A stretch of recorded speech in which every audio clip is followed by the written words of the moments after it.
Well, good evening again. Pastor Ron here, CEMA Ministries. Tonight we're going to talk about what love really is. It's a complicated thing.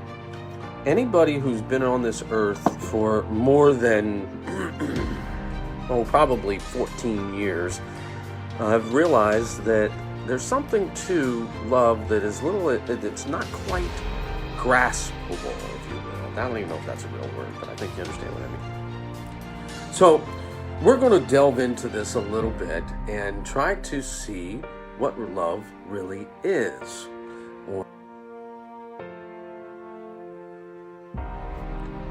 So to start with, we need to look at the secular definition or the world's definition of love.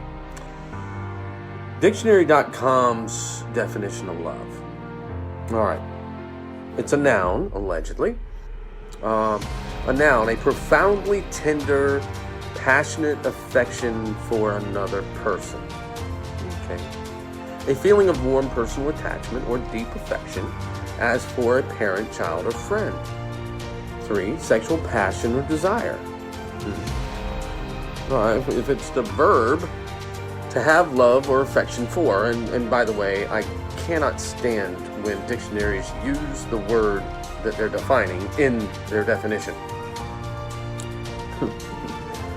Anyway, to have a profoundly tender, passionate affection for another person. So it can be a noun or a verb in that regard. And then also another use of the verb without an object, to have love or affection for another person, be in love. Well, if, like I said before, if you've been on this earth for more than 14 years, you probably look at that definition and scratch your head a little bit and say, there's something missing. It doesn't quite get it. It doesn't quite grasp what love really is. So where do we go to find out what love really is? And for me, that is God's word, of where we find out what love really is. So the first thing I'd like to start off with is 1 Corinthians 16:14.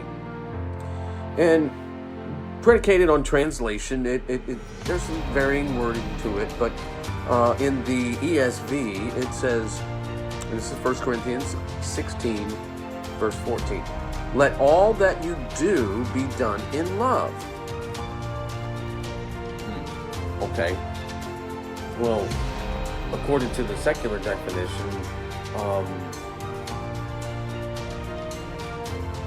how do I apply that secular definition to everything I do? So there is something lacking here. How do you do everything out of love for others if the world says this is the definition of love? How do you figure that out? Well, let's look a little deeper. This verse literally backs up the concept that the world's definition is not sufficient by any stretch of the imagination, because there's no real way to reconcile how you do everything in love based upon the world's definition. Let me look at my notes, make sure I'm not missing nothing. But is that all there is? Is it more complicated? It is more complicated. Now let's also look at 1 John chapter 4, verse 8. This is out of the NIV, and I can change the translation, no problem. Whoever does not love does not know God, because God is love. Okay. And I would dare say, the word love in this verse refers specifically to the entire encompassing definition of love, not just the world's definition of love. And now I'm not talking about the different kinds of love. I'm talking about the core root of love, okay? Because everything has to have a foundation before it can move or grow or branch out even, right? So, whoever does not love does not know God, because God is love. He's referring to specifically his type of love that is real, true love. So how then can we love God if we don't really know what love is? But we got to know God also to understand really and truly what love is. Some people may disagree with that statement, but whoever does not love does not know God, because God is love. But in order to know God, in order to love, you got to really know God to understand what truly and real love is. Okay. All right, very famous verse. The next one is John 3:16. Well, the first phrase in this verse, and pretty much is the same almost every translation, for God so loved the world. Okay, for God so loved the world. Here's a question. How many of you watching right now can define the word so? Okay, well, there's a lot to that word so, and we'll get that in a minute. Specifically, let's look at the definition. So, out of the first main three categories, there's a total of 1, 2, 3, 4, 5, 6, 7, 8, 9, 10 different variations, if you will, of the word, the definition of the word so. Because so can be used in a lot of different ways. A lot of different ways. So, we're talking about in a manner or way indicated or suggested, in the same manner or way, like also, thus. You can virtually exchange the word thus for so in certain context, then or subsequently. Could refer to that. To indicate to an indicated or suggested extent or degree. Now that's one thing that suggests amount. The next one, to the same extent or degree, or to such a degree. That's a second one that represents or indicates amount. And then to a great extent or degree. I'm sorry, those first two were the same one in essence. So that was the second one. To a definite but unspecified extent or degree. So that's 3 out of the 10. Let's see what the rest of them say. Sorry. Most certainly. It's not an extent or degree or amount. Like the word indeed. Most decidedly. Like the word surely, or finally, therefore or consequently. So out of the 10 main definitions for the word so, there's only 3 that refer to an extent or an amount. So automatically we have only a 30% chance that the word so in John 3:16 refers to quantity or amount. But we have a 70% chance that it does not. So let's go back to John 3:16 and say, all right, if this referred to amount of love, which there are a lot of people in the world who would say that it would refer to amount of love. Because how many times have you heard the phrase by somebody saying, if you only knew how much God loves you? Or, I've been with my wife for 10, 11 years now. Something like that. We've known each other that long, at least, I'll put it that way. We've been married for 8. I better have that right, otherwise I'm in trouble. Anyway, I could phrase something this way that says, I love you more today than I did when I married you. Sounds good. Sounds very romantic, right? But is it reality? And I would dare say the answer is no. It is not reality. You can grow closer, become more one, or because when you leave your family and you become married, you're supposed to become one with your spouse, right? You can become closer. Yes, 9 years in August, so I was right, 8 years married. Depends on how you look at it. Anyway, okay. So I would submit to you that the word so here does not refer to a quantity or amount of love. And here's why, ladies and gentlemen. If I were to ask you, is it possible for God to love you less or anyone less? Most everybody would automatically say, well, no. Now, if I go with the inverse of that question and say, is it possible for God to love you more? When I asked this question of Jayden, my oldest, who's 8 years old, he said, well, yeah, if I do something good, he would love me more. And I can understand the sentiment or the mindset, especially at his age. Okay? But I had to explain it to him this way. When Ariel was pregnant with our second child, Michael, I had a serious conversation with God. And I said, Lord, how can I share this love I have that you've given me for 2 children? I don't want to diminish the love I have for Jayden just to provide love for Michael. And I believe his answer was straight up, it doesn't work that way. You either love or you don't. And love is not quantitative. It's not amounts of love. It is a state of mind or a state of being. And we'll get to that. So instead of being able to say, okay, I got X amount of quantity of love that I was granted or given by God, our Creator, or capable of providing love to individuals. So if I was to put it on a scale, right, and okay, call it 10 out of 10.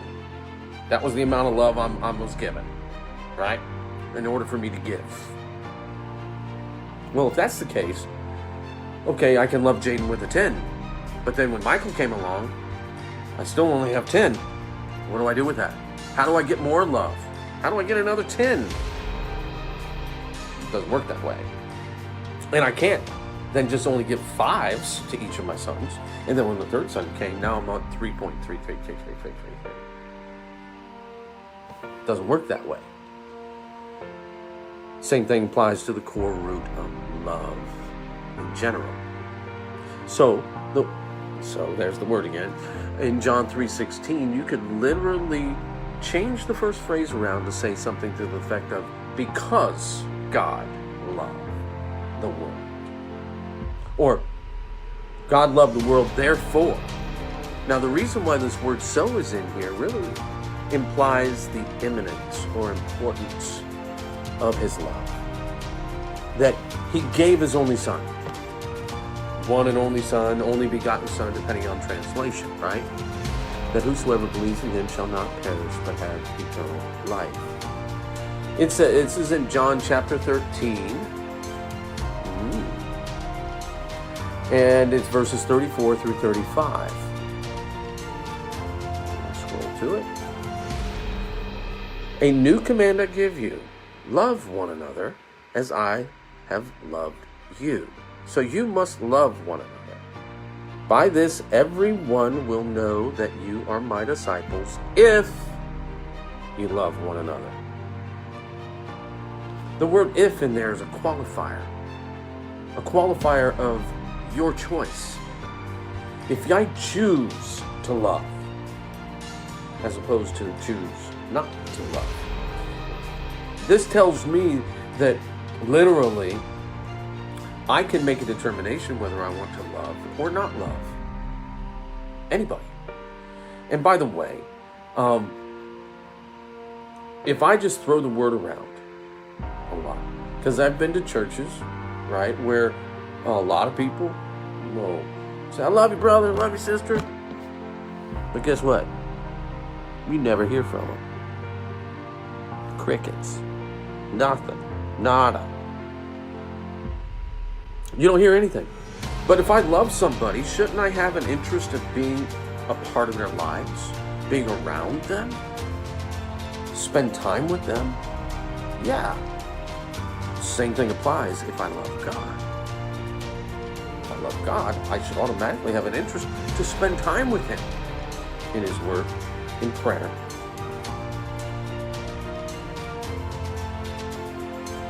Now, of course, what I just read there for verses 34 and 35 is the second greatest commandment. The first one being to love God first with everything about us. Our heart, our mind, our strength, our soul, everything that makes us who we are. Put Him first. And the other one about love one another is the second. It falls beneath in order of importance. And guess what? If you follow His direction on that subject, everything else will fall in line. If we go to 1 Corinthians chapter 13, in this chapter, the Apostle Paul is trying to explain to people what love is.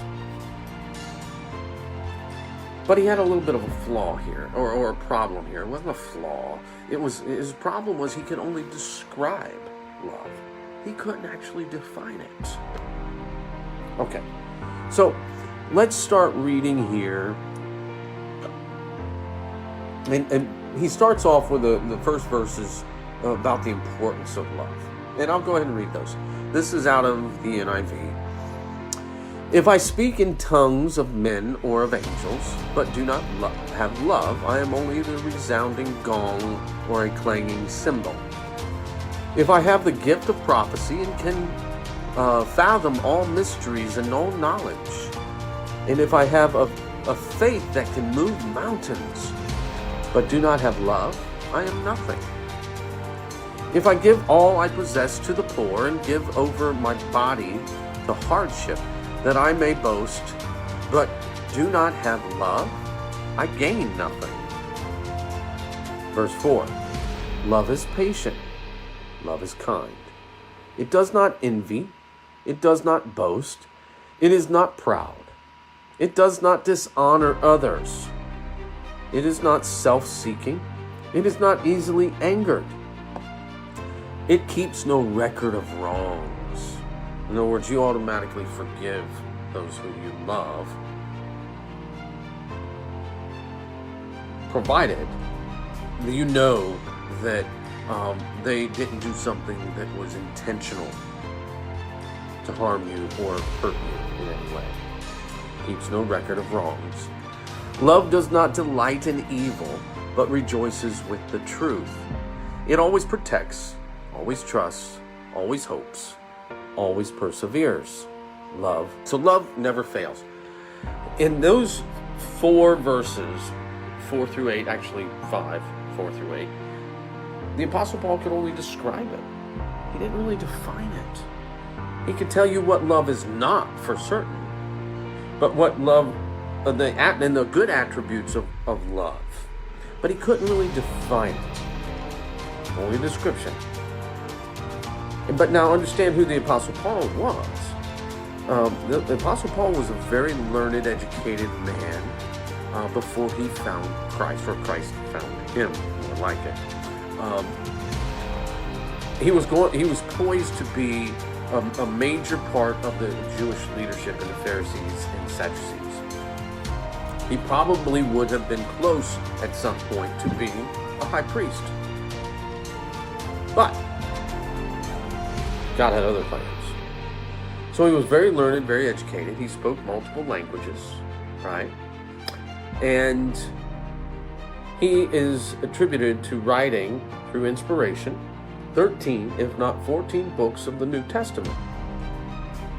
The 14th one, Hebrews, is something that is debated in theological circles about if Apostle Paul wrote it or not, because it doesn't identify who the author is, right?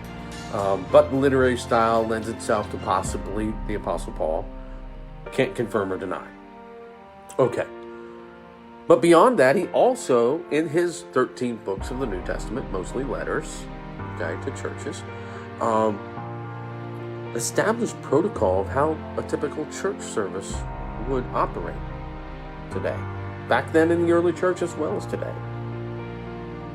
So he was a fairly important part of the early church. No getting around it. But he still, in all of that, could only describe love rather than what it is and what it isn't, rather than define it. Does anybody know who actually could define it? The core root, that is? I'm glad you asked. Let's go to John chapter 15, verse 13. And there's a few other verses in the Gospels that are similar to this. This is Jesus' words. Jesus said, "Greater love has no one than this, to lay down one's life for one's friend."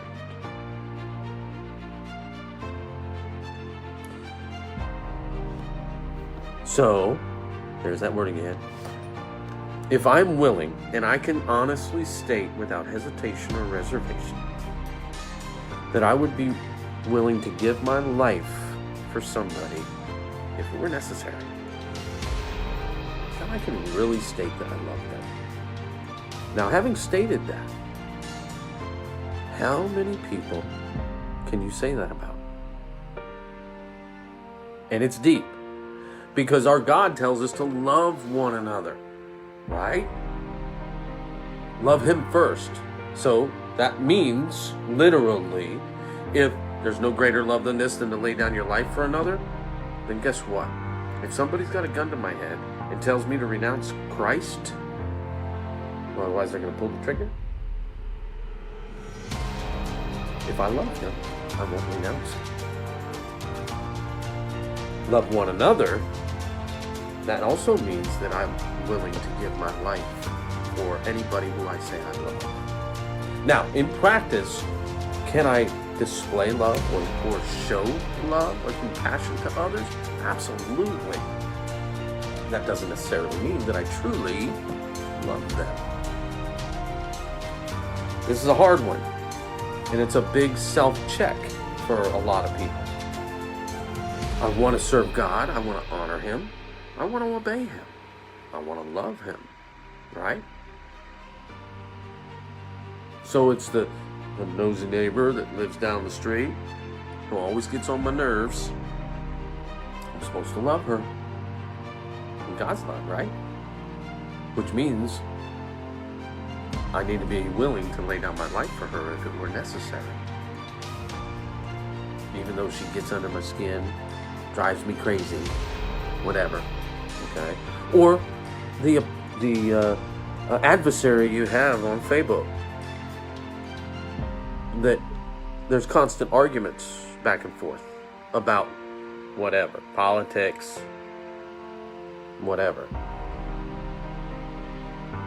If it were necessary and you were there, he's still your neighbor or she's still your neighbor. Love one another. Can you honestly say that you would be willing to give your life for that person? And if you can't, and by the way, in practice, means that if I say that I love somebody, I need to be reaching out to them. I need to be in their lives in some way. And guess what? We all mess it up. Trust me, we do. I don't call my dad enough. I don't call my brother enough. I don't call my sister enough. Yet, I believe that I love them. And I would give my life for them if it were necessary. But yet, I don't stay in touch as often as I should. I don't make sure they're okay. How do I change that? Only through the help of the Holy Spirit. Let's look back now at a couple verses. Let's look at 1 John chapter 4 again, and I only read verse 8. But let's read verse 7 to put some context in it. Dear friends, let us love one another, for love comes from God. Everyone who loves has been born of God and knows God. Whoever does not love does not know God, because God is love. And remember what I said when I first read verse 8? That you have to know God in order to understand truly what love really is. There it is. Let us love one another, for love comes from God. Everyone who loves has been born of God. If you haven't been born of God, you can't really love. Now, that's a controversial statement. You can't really love truly or properly if you're not born of God. Whoever does not love does not know God, because God is love. Now, let me run this example by you real quick. There's a few Marines that are watching, and they'll understand exactly what I'm going to say when I say this, okay? The Marine Corps, and I speak for the Marine Corps because I'm a Marine. I can't really speak for other services because I never was in the Army, Air Force, or Navy. But I'll tell you this. In the Corps,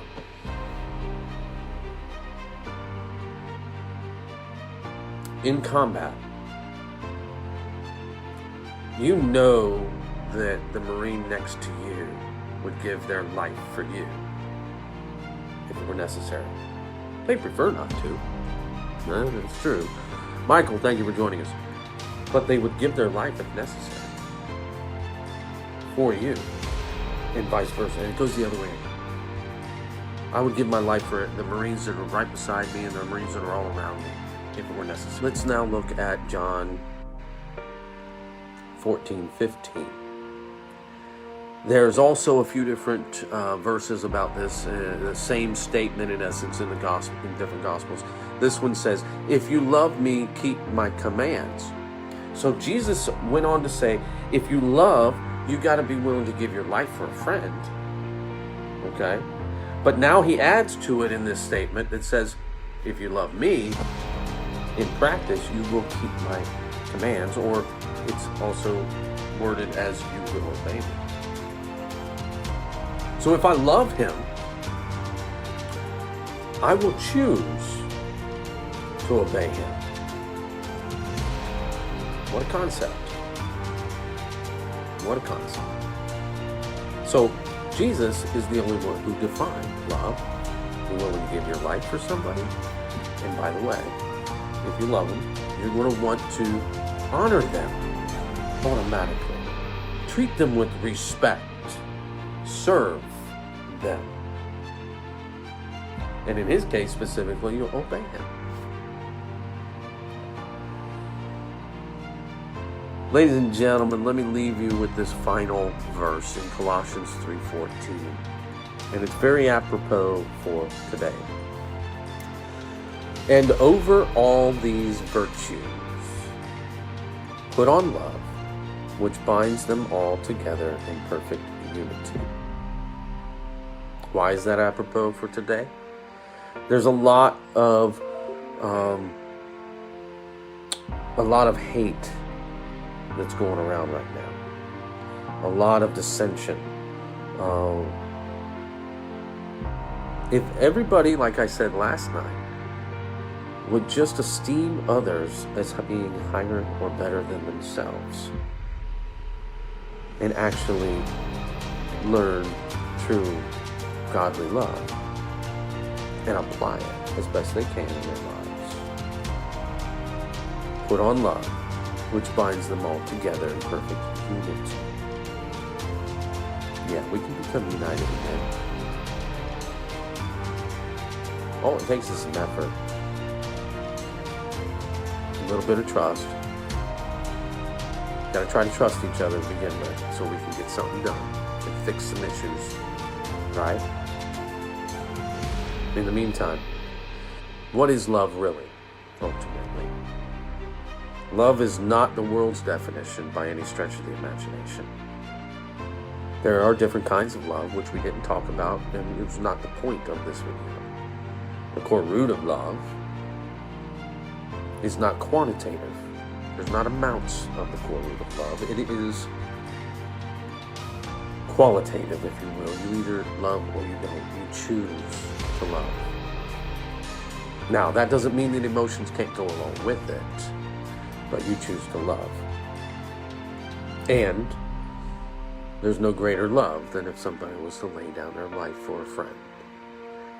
And if you love somebody, you'll want to serve them. You'll want to be around them. How do I know? Because Jesus said, if you love me, you'll keep my commands, you'll obey me. And in order to do that, you got to get to know him. You got to have spent some time with him. Otherwise, you ain't obeying him and you're not keeping his commands if you don't know him very well. All right, ladies and gentlemen, I think that's enough of your time for one night. And God bless. Thank you for watching. I look forward to doing this again.